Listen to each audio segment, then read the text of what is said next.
elimu imekuwa imeangamia almost. Ikifika mahali useme machivu waende watafute watoto wapeleke shule kwa nguvu, this is not colonial time. Ni kwa sababu wazazi hawana pesa. Ni kwa sababu wazazi hawajui watoto waende wapi. Lakini imeonekana wazi the mess in the education sector, the crisis in the education sector hivi sasa, inaonekana ya kwamba whatever plan William Ruto had is not working. Kama over 800,000 children wanaweza kuwa wako nyumbani hawajaingia kwa shule, na anatuma machifu. Wewe chief akikuja kwako umelala njaa, hauna pesa, atakulazimisha achukue mtoto?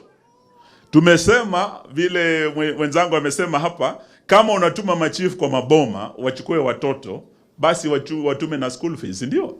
Watume na uniforms, ndio? Sababu inawezekana sisi kuhakikisha there is free education kwa watoto wetu, kwa masomo ya msingi na vile vile ya secondary. Pale sisi pande ya Kirinyaga na pande ya Mount Kenya region, Mount Kenya North. Na hii mnajua ni Mount Kenya? Mount Kenya?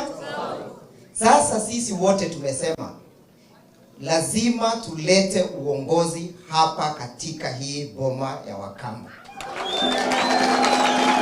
Na sisi tunasema sisi tuko na deni ya His Excellency Kalonzo Musyoka. 2007 alisimama na sisi.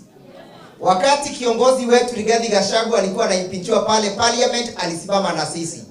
Waito, tulipe deni tusilipe deni? Na mimi ninajua watu ambao His Excellency anazungumzia kutoka pande ya Nyanza. Amesimama na wao miaka 10 na ngapi? Hiyo ni deni, sio deni? Wakati kula deni ni kufanya nini? Nikisema